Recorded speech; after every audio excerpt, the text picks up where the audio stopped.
जय हिंद जय महाराष्ट्रातल्या राज्यातल्या जमलेले कोण्यासाठी जी भाषण ऐकते ती त्यांनी पण लक्षात ठेवा.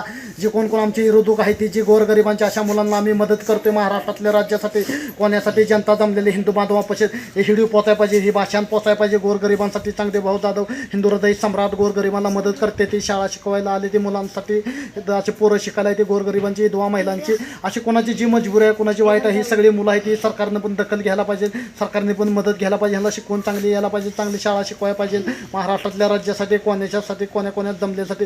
बाकीची हे लोक जी भाषण ऐकते त्यांना पण कळू द्या चांगले भाऊ जाधव काय ते महाराष्ट्रातल्या राज्यासाठी कोण्याकोण्यात जमल्यासाठी हिंदू बांधवासाठी हिंदू भगिनींसाठी.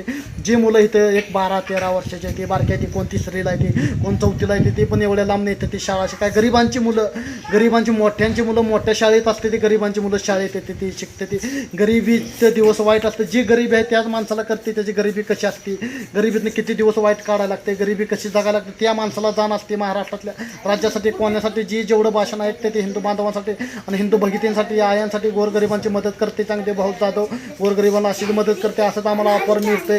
गोरगरिबांसाठी कधी कुठं अन्याय चालला तिथं आमचा आवाज उठवतो, आवाज अन्यायांना वाचा फोडतो आणि तरुण पिढीचं पण रक्त सळसळ करू द्या आणि तुमच्याच रूपानं तुमच्याच आशीर्वादाने आणि हिंदुत्वाचं आम्ही रक्त सळसळ करणार. प्रत्येक अनाथ मुलांना मदत करणार, प्रत्येक राज्यात कोण्याकोण्यातल्या मुलांना आम्ही मदत करणार. सगळ्या राज्यातल्या सगळ्या कोण्याकोण्यातल्या जमलेल्या हिंदू बांधवांना, हिंदू भगिनींना, आया बहिणीला हे जेवढं भाषण ऐकते ही सगळी मुलं आम्ही आज घेतली. ह्यांच्या संग मी भाषण केलो, ह्यांच्या संग संवाद साधलो, गोरगरिबांना बोललो. जय हिंद जय महाराष्ट्र.